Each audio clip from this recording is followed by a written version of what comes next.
Hello, everyone, and welcome to the first episode of Dosttea or Cricket. My name is Oais Moti, and I'm joined by my co-host and my best friend Ehsan Lodi. Assalamu alaikum everyone. My name is Hassan Lodi, and on this podcast, Dosttea or Cricket, we're going to be talking about cricket in general, but mainly we're going to be talking about Pakistani cricket because we are die-hard, passionate Pakistani fans, and we're going to be talking about Pakistani cricket mostly, but we'll cover all teams and all matches that we can, and as much as cricket content that we can bring you, we'll try to do that.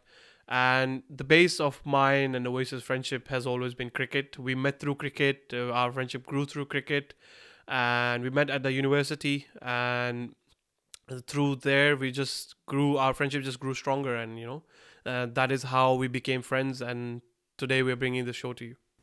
Yeah, I mean, Ehsan and I have spent countless of hours just talking cricket, watching cricket, discussing cricket, arguing about cricket, and really our friendship has grown stronger because of it. I basically met him at a Pakistan versus India screening, which the Warwick Pakistani Society organized, I think 2 years ago. And I remember I walked into the match a bit late. I missed the first Shaheen wicket, and as soon as I entered, I just saw around 300 people just screaming and shouting, and I was really impressed. I was like, "This is the energy I need," because I love cricket, and I could just see Essen in the middle of the room with a mic in his hand and just screaming and shouting. And I was like, "Thank God, someone I can match my energy with," and it was lovely to see. And we also won that game by 10 wickets, so that also made life amazing. And since then, we've really discussed about cricket a lot. We've talked a lot. We're always just discussing cricket. And so we thought, might as well just share our opinions and our thoughts to everyone else as well. Yeah. Over the past 2 years, really, this podcast is in a way has been 2 years in the making. Me and Awais practically in a way lived together in a way because we were always together. We were going to matches together, watching matches at his place together. He was sleeping over at mine. If there was a match, sometimes we would be video calling if we're not together. Every single match, every single series, every single cup, we've always stayed connected. Talked about it afterwards, before, during the match, and people know how much we love cricket. You ask anyone in Warwick Pakistani Cricket Society or Warwick Pakistani Society, the most die-hard loving fans of cricket, they name us and a few other people. And but yeah, we talk about cricket all the time, so we thought, why don't we bring content? हम जो आपस में बातें करते हैं सारा दिन, ये प्लेयर ने ये क्यों किया, ये प्लेयर ने ये क्यों किया, ये हार गए, वो जीत गए, whatever.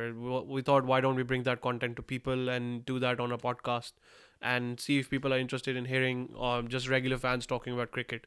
So yeah, in the past 2 years, we've just basically our friendship is base has been cricket. या मतलब जितना टाइम मैंने ऐसन के साथ क्रिकेट देखा है, जितना टाइम मैंने स्पेंड किया है just arguing and fighting about cricket, अगर मैं वही टाइम अपनी स्टडीज़ पे लगा देता, I swear to God I would have graduated with the first class. But it's all right. It's all worth it. It's worth it for Pakistan cricket, and it's worth it for Babar Azam. So Ehsan actually is the biggest Babar Azam fan you'll ever meet. I would sometimes annoy him, make a few comments about Babar's form and his performances when they dip just a bit, and he would get so annoyed. But he's a really big Babar Azam fan, and so am I. I think he's the best cricketer that Pakistan has ever produced. And yeah, Ehsan, let's tell the people about how much you love him. Yeah, I think Babar Azam is the greatest batsman to ever grace Pakistani cricket and to ever wear the Pakistani jersey. And I think I'm not just the biggest fan. I think Uwais is also biggest fan, or one of the biggest fans of Babar Azam. He claims to be the first person to tell Babar Azam that he's going to be the captain in all three formats. Whether it's true or not yet remains to be seen. We don't know that. I swear to God, I was at a PSL event, and I think Bob, this was like 4 or 5 years ago when the PSL was in Dubai. And at an event, I met Babar Azam. I was lucky enough to meet Babar Azam, and I was just chatting to him for a couple of seconds. But I did tell him while he was leaving that I really see you becoming, inshallah, the captain of Pakistan one day for all three formats. I hope he remembers this. But Essen does not believe me, and he's told literally so many of our friends about this story, and all of them make fun of me. But I'm telling you guys, I have told Babar Azam this, and inshallah, my dua came true. Yeah, I think it's the thing is I don't know if it's true or not because there's no proof. And me and one of our other friends and me and Awais, we were all three of us were sitting in a room in our university, and Awais just claimed this, and me and her we tried to debunk this theory if it's true or not, and to be honest, there was no proof to prove that it happened, but let's just believe Awais because he says it. So you know what, maybe it did happen, maybe it didn't. Only Allah knows. But anyway, Babar Azam is the best player in the world right now, is the best player to ever grace Pakistani jersey, and I think he could have been and would be one of the biggest batsmen to ever play cricket once he finishes his career. The only thing missing from his career is a major international trophy, and hopefully, inshallah, he can win this World Cup and bring it back home to Pakistan. So, Inshallah. So, Essen, what's your favorite Babar Azam innings or shot? I think the typical cover drive by Babar Azam is one of the best shots that he has. But I also enjoy Babar Azam's sixes that he scores over cover as well. So that shot that he started playing these days, and down the ground as well, he plays now. So the offside area that he plays, the shots that he plays in that area, mid off region, I think all of those shots that Babar Azam has are perfect. They're really good. He brought up his most recent international T20 century against New Zealand with a shot down the ground through the covers. And yeah, I think that's his best shot. And innings, I would say, in terms of T20, I would say when him and Rizwan plays against England and they chase down the target of 200. People say the team was Team B or Team C or whatever, but you can only play the team that plays you. So I think Babar Azam, when he scored that century and they chased down 200 plus runs without losing a single wicket, I think that's his best ever innings that I know. But there's many other innings in Test, the 196 against Australia, too good. I think it was it remains the highest score against Australia in a fourth innings. So yeah, I think Babar Azam has countless innings that he has, which are perfect. But let's hear from Awais. What do you think is his best innings that he's played so far? I mean, indeed, Babar Azam is really a top quality player. He's ranked number one in the ODI ranks at the moment. So we expect him to perform at that level in the World Cup as well, inshallah. My favorite Babar Azam shot, I think it's that the cover drive he played against Australia in the 2019 World Cup in England. I think that's a really quality and a very highly technical shot, which he really perfected. So I think that's the best ever shot he's played, in my opinion. And my favorite innings was actually not one that he played in limited overs. It was a test match innings. The 10 fours he scored against Dale Steyn in just 17 balls. I think in 2019, if I'm not mistaken. It's been a while, but I think that innings really put him on the map. The way he just thrashed Dale Steyn through the covers, and it was really exciting to watch. And I was actually watching that live on the TV, and that's when I knew that this guy is, I think, the best batsman that Pakistan has ever produced. He is really incredible, and we are so grateful that Pakistan has such an asset in the team. And thankfully, he's also our captain, leading from the front. And we hope that he does well, inshallah. But a really awesome player. But I think Babar Azam is also supported very well by the players around him. The best thing that he's done is that he's kept this team a very strong unit, and he's backed his players and he's given them a lot of confidence. In the most recent press conference, he literally said he trusts his players more than he trusts himself. And that's a great statement to make, and that can also be seen in his team selection. I mean, he's sticking with Fakhr Zaman, he's sticking with Shadab Khan, and that shows that he's confident in their skills and he's confident in his decision making, and hopefully Babar's performances are supported by these other team members. So yes, and what do you think about the inclusion of some of the players in the World Cup squad? I think Shadab Khan and Fakhr Zaman or Mohammad Nawaz are a few players that have question marks over their form, over how they've been performing. और I think Pakistan fans हमेशा से ऐसे है कि अगर कोई player किसी 2-3 matches में या 10 मैचेस में परफॉर्म नहीं कर रहा है तो they forget all about the previous performances they've made or previous performances they put up for Pakistan, and they want a new player in. There's a lot of talk about Amir ko wapas laaye, Imad ko leke aaye, but these are the 15 players that Pakistan is stuck with in the past 2 years, पिछले 2 साल से उनके साथ ही खेल रहे हैं, तो obviously Babar Azam wants those players to come forward. If you do not trust them enough to bring them to a World Cup and you bring a new player, it's just not gonna happen because you've not tried them, you've not seen them perform, and taking them to a world stage all of a sudden, even though they're good players, doesn't make sense. So I think Babar Azam is really, in a way, you can say, stubborn with his team selection, but which is a good thing because he wants to back his players so that they don't feel like if they don't perform they will be dropped, and that will create unnecessary pressure on the team. And I think that's why he includes all these players. And we know that these players have won us games, they've won us tournaments. Fakhar Zaman has won us Champions Trophy. Really, in the final, he scored a century. So it's not like he's never performed. He performed in the semi-final against Australia in 2021. I was lucky enough to see the 2017 Champions Trophy final, and seeing him score that century, it's not easy to perform at such big stages. So I think he's a big game player. He can perform at any stage. He's out of form, but hopefully he will pick up his form going into the tournament. Shadab as well. You've seen so many tournaments where he's taken wickets, where he's been talking about where he's the key player to come in and take a wicket when none of the other players are taking wickets. Yes, he's out of form at the moment. He's not getting many wickets, but soon, hopefully, he will come back to form. Mohammad Nawaz, he's a great player. He's played many innings where he's won the game for Pakistan. Even today against Australia, played a good innings. But his main innings that he played against India last year, Asia Cup, which Oais was at the game, watching it live. He was lucky enough to see it live, where he scored, where he basically won us the game because we had lost it, because we had lost early wickets. But he came in, steadied the ship. So it's not like these players have not performed. But I'll let Oais talk about the Asia Cup game of Mohammad Nawaz. हाँ मतलब I was very lucky to watch the Pakistan versus India match live in Dubai in 2022, the Asia Cup match, the one we won.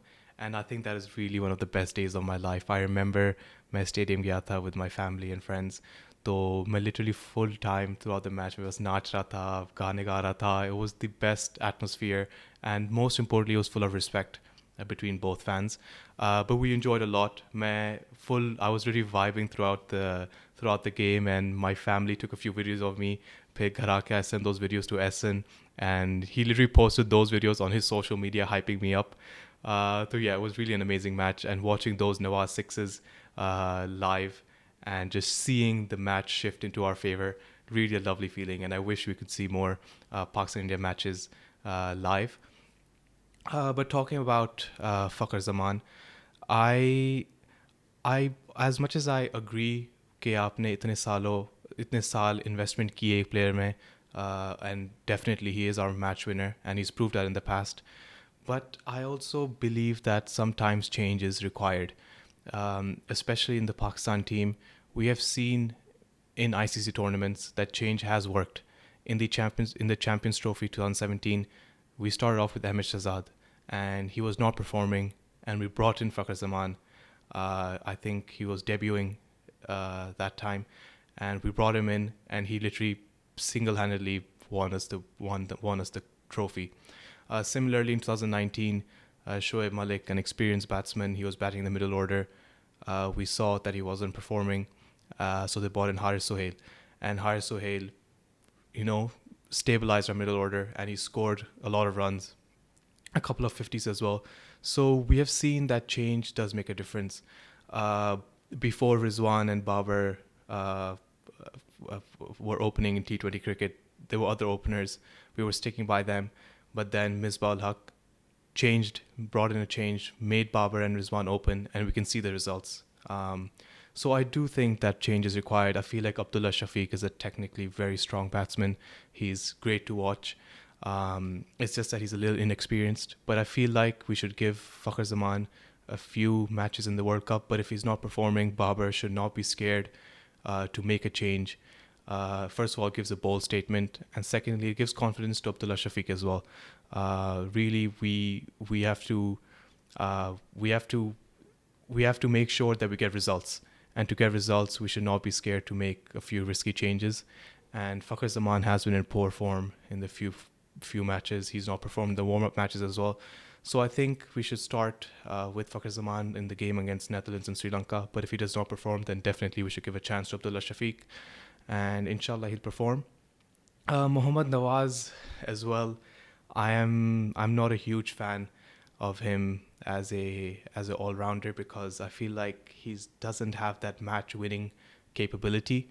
Although he's proved it a couple of times in a couple of games, but we require consistency at that position. We need someone like, we need a Ben Stokes in our team. We need a Hardik Pandya in our team. Unfortunately, we don't have such a fast bowling all rounder. But we should not include Nawaz just because he's an all rounder. If we can go in for a specialist spinner and just give confidence to our middle order batsmen, I think that would be a better strategy. I think Usama Mir should be in instead of Nawaz. He's an attacking spin bowling option, and if he's able to take a few wickets in the middle overs, something we're really struggling with, which we saw in the Asia Cup, we just concluded, and also in the warm-up matches. So I think Usama Mir should replace Mohammad Nawaz. And I think Hassan Ali is a good inclusion, although he's not our top. He's not one of our top choices. Unfortunately, Ahsanullah and Naseem Shah, of course, are injured. So it's good. It's good to give a chance to Hassan Ali. He's an experienced bowler. He's won us matches. He's a fighter. So I think he's also a good inclusion. But I'm a bit concerned about the inclusion of Fakhar Zaman and Mohammad Nawaz. I think Babar is going to stick with them for the first few games at least.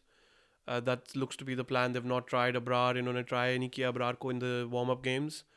So it really shows that they are looking for Shadab, Usama Mir, Nawaz, and if there needs to be anyone dropped, it will be probably after for the first couple of matches. But I think that's how Babar is going to go. He's always trusted his players. I think he's going to try and trust them give them one last chance at least. And I think if Fakhar Zaman goes now out of the ODIs, I really don't see the point where he comes back, because Pakistan doesn't play any more one-day internationals after the World Cup for another year, and then it's just T20s, and then his place in the T20 setup is also under threat, really, in a way. So it just looks to be that if he can't perform in this one, his place overall in the team might be under threat. So he has to perform for himself, for the sake of himself, and for Pakistani team as well. And we know how good he can be once he starts performing. So hopefully he starts performing. But anyway, so that's part of that. So in a way, we've seen our fair share of heartbreaks over the past 2 years. We've seen the 21 World Cup, we've seen the Asia Cup, we've seen the 22 World Cup. All of these we saw together. We saw them, and we saw all the matches Pakistan lost in the last moments and whatnot. But going into this World Cup, we genuinely thought this Asia Cup that we were the favourites to win the Asia Cup. So Pakistan not winning that was a huge heartbreak, because Pakistan was genuinely the favourites. They were the number one team. They had just beaten Afghanistan in Sri Lanka. That most of our players had played in Sri Lanka, but still we didn't manage to do well at all. We could not even get to the final, and that's a huge loss for Pakistan cricket, because this is a cup that we could have definitely won. So, always, what do you think went wrong? Yeah. I mean, Asia Cup was definitely a disappointment. We were really expecting to win the tournament because our team was ready. As Essen said, some of our players were playing the Sri Lankan League, the T20 League, and we had a series against Afghanistan just before the Asia Cup started. So definitely they should have come back home with the trophy. But I don't think that we should really be that worried about it, because most of the tournament was affected by rain. I mean, that game against India that was played over 2 days, really, we barely see that in ODI cricket. I personally think it was done just for commercial reasons to make sure that we have a full India-Pakistan game. So I really don't count that as a full match. If it's played over 2 days, it breaks the momentum, it breaks the strategies, it gives the opposition more time to plan, especially when they were in a dominant position. So I don't really think that tournament is a good indicator of how good Pakistan is. Again, the match against Sri Lanka was affected by rain.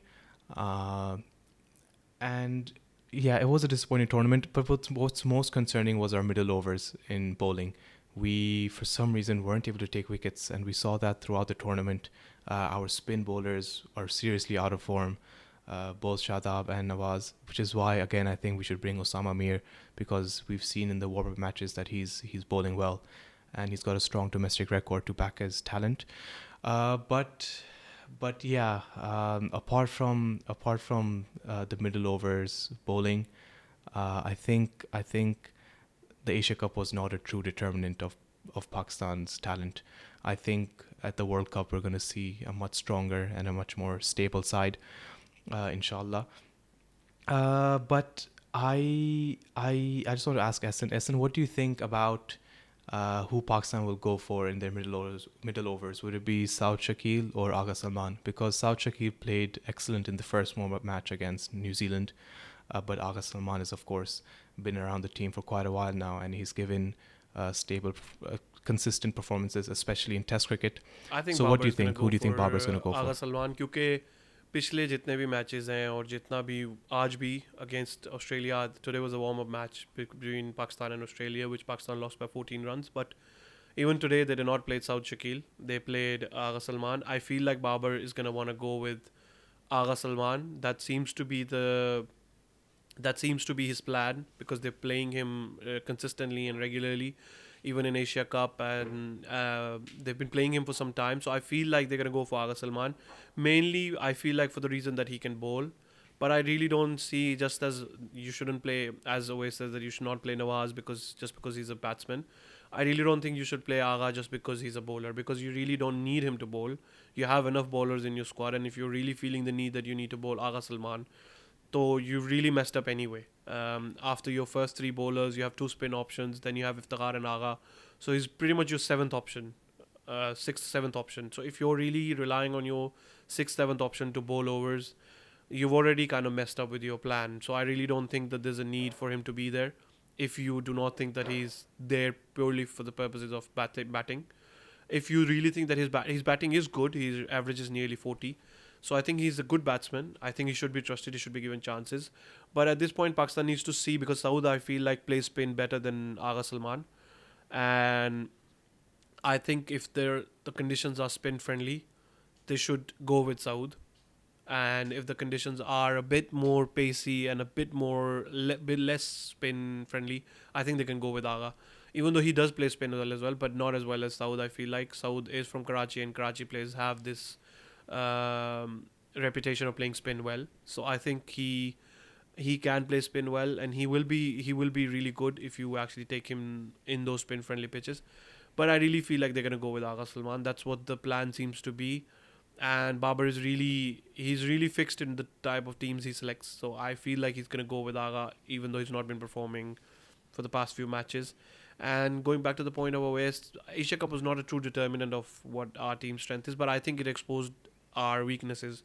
We had this thinking that our pace trio will destroy every team, but it's just that you need to realize that after that pace trio bowls their overs, you need to have some specialist spinners who can take wickets, because they can't always perform.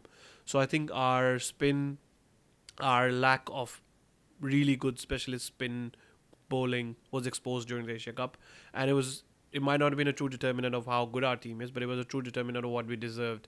And I don't think we deserved to win that tournament. India's Kuldeep Yadav took 9 wickets in 2 matches. Sri Lanka's spinner took 5 wickets in one game against India.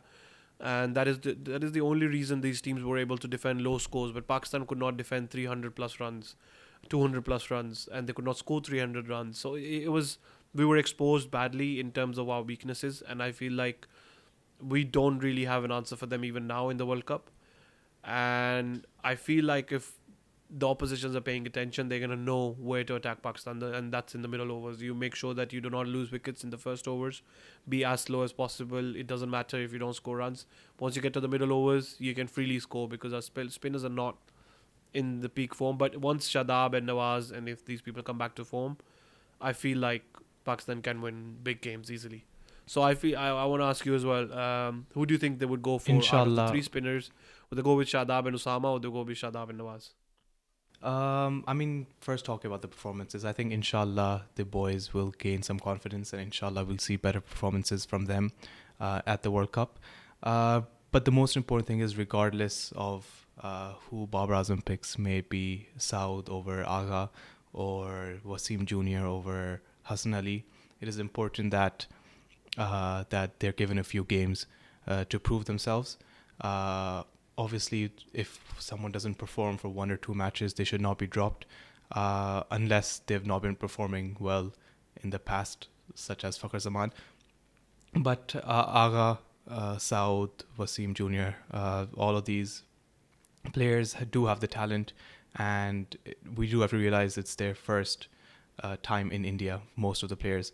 So we should give them an equal and fair chance, give them a couple of games, give them a few games before making a decision to drop them, because we need them to be confident. Who would they pick? Would they pick Usama Mir, Shadab, or Shadab and Nawaz?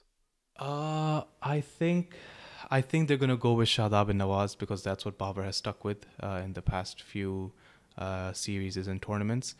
But I personally think that Osama Mir should be given a chance. A long time Shadab Khan. I know we'll be playing two leg spinners, but having two leg spinners is a blessing. They're wicket takers. They do leak runs, but they also open those opportunities for wickets. And if you have wickets, you can put them on the back foot, breaking Haris in the middle over along with one spinner. If the spinner is bowling well, taking wickets, and Haris off from the other side, it can put a lot of pressure on the batsman, and hopefully that's what happens. But I hope whoever it is, if it's even Nawaz playing, I think he definitely does have the talent, and he can hopefully put on a show. So Essen, let's go and do some predictions. After Babar Azam, obviously Babar Azam is on a league of his own. We know, inshallah, he's going to be the number one run getter, highest run scorer in the tournament. So after Babar Azam, who do you think is going to be the second highest run scorer? Overall tournament. I don't know, but I feel like Shubman Gill is going to score a shit ton of runs, really. Shubman Gill, yeah. I mean, top talent, yeah. We saw him in the Asia Cup. We've seen him in the recently concluded series against Australia. He is scoring runs. He's a few points behind Babar Azam in the rankings. They didn't play him in the third ODI against Australia. Otherwise, he would have definitely crossed Babar Azam. But thank God, we love Babar Azam to be number one. And Shubman Gill, I think the second highest run scorer would be, I think probably Steve Smith. I think he has a point to prove at the ODI World Cups. And I think he knows those Indian conditions well. He plays spin quite well. He's been playing in the IPL for quite a few years. He's performed in the subcontinent across all formats. I think with Shubman Gill, they didn't play him in the third ODI. He would have easily, I think, crossed, because I think he only needed 30 runs, I think, to become number one. And I didn't watch the game, so afterwards I watched the scorecard to see how many runs he scored, to see if he's actually overtaken Babar or not. And then I was so happy to see that he didn't play. I don't know why India didn't play him. I'm pretty sure they knew that he would become number one, but I guess they wanted to try different players. But secondly, I think it's now a fair competition, because at that point it felt like, Babar couldn't really do anything about that number one ranking, because it's harder to retain the ranking and get more points if you're from the number one ODI side, and secondly, if you already are number one. So you get less points for the same score compared to the people that are scored in the same score, but their team is ranked lower. So Shubman Gill had a better chance.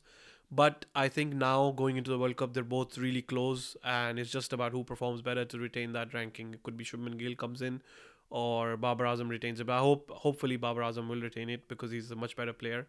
Everyone knows. I mean, you can't deny that. So hopefully Babar Azam will do that. But as we are predicting that Babar Azam will score the most runs, I would presume that Shaheen will take the most wickets. Who do you think will take the second most wickets? I love how we're just putting Pakistani players at number one.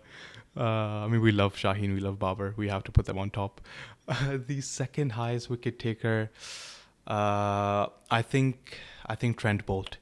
A lot of experience in the IPL. Seriously good left arm pacer, and he's got the numbers, he's got the talent, and most importantly, it's probably his last ODI World Cup, and maybe his last World Cup at all.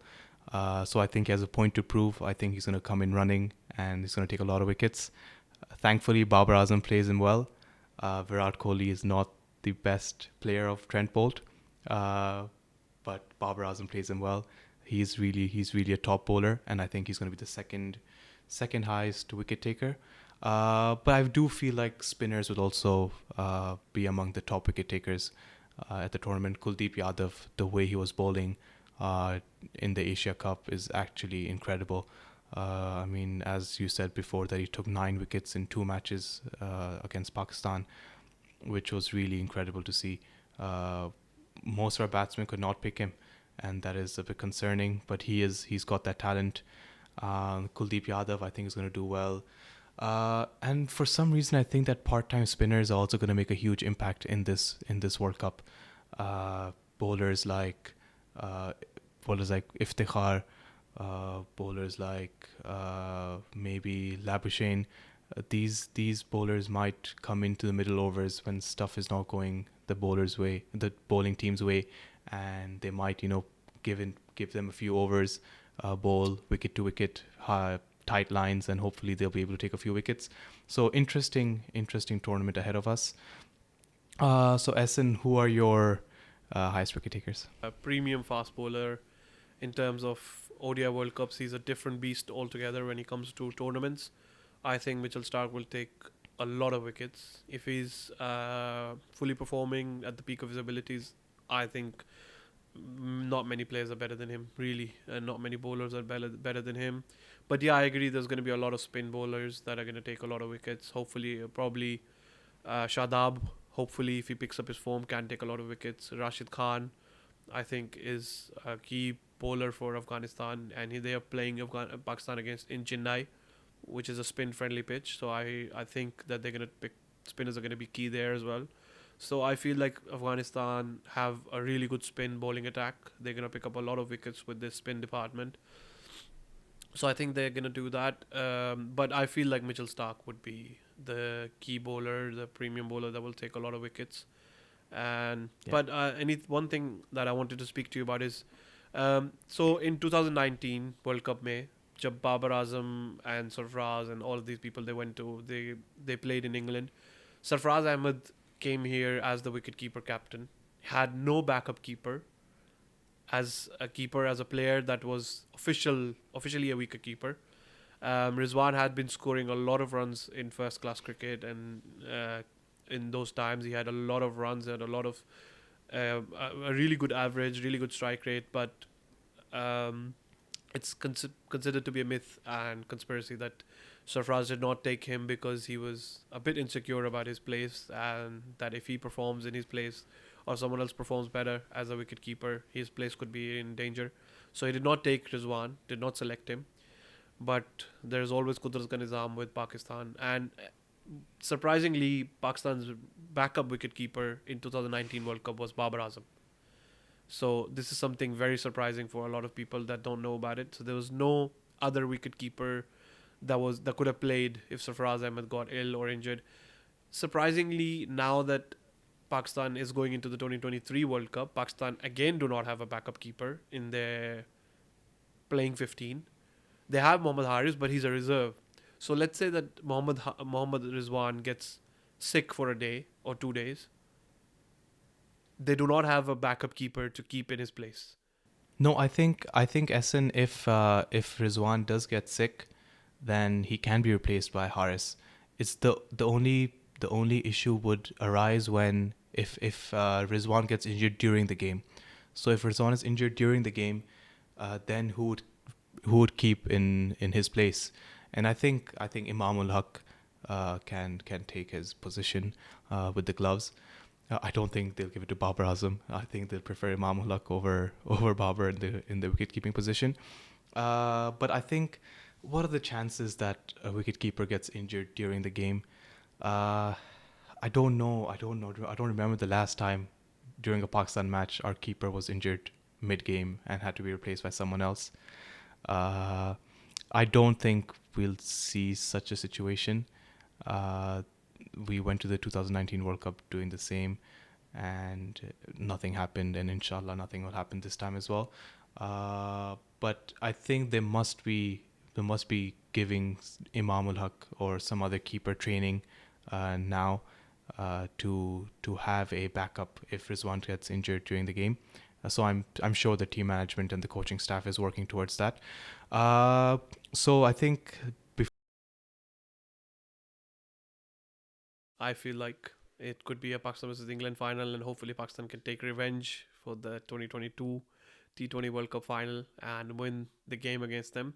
I do know that India and Australia are really strong teams, but I feel like England are being overlooked by people. They have a really, really strong team. They bat really deep and they have really good bowlers. And I think they will go deep into the tournament. They have really good spinners as well. So I really don't see why they would not perform well. I think they can go really deep into the tournament and probably to the final. And hopefully Pakistan will beat them in the final and win the World Cup. My semi-finalists would be Pakistan, Australia, India, and South Africa. So I will not have I would not have England in my semi-finalists, and I think that Pakistan's going to go on to win the tournament. Why I think England will not be in the semi-finals? It's because they've got a lot of aggressive batting. A lot of the players are just play with a lot of freedom, which is obviously a good thing. They've shown that in Test cricket that it works. But in Indian conditions, we're not so sure. With the pressure of the World Cup, we're not so sure what can happen.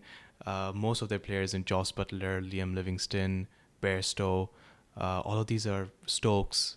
All of them are really aggressive attacking cricketers. And once you play with that mindset, you're willing to take risks. And if you're willing to take risks, you can lose your wicket.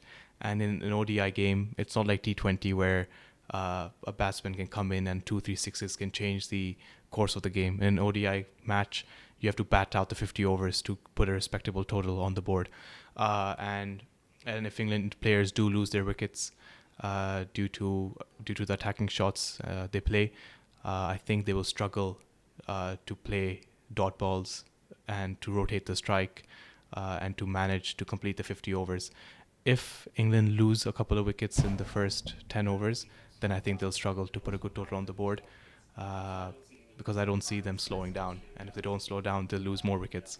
So I don't see England in the semi-finals. I see Australia, Let's hope that India, Pakistan and South wins Africa. in the end. We don't really care about whoever else gets into the semi-final or final, really, as long as Pakistan wins. But yeah, this was our first episode of Dosttea Cricket, and we'll be bringing more content. We'll review every match, and as soon as Pakistan plays, we'll try and put a review out. And if you guys enjoy the video, please like and subscribe. Yep. Thank you.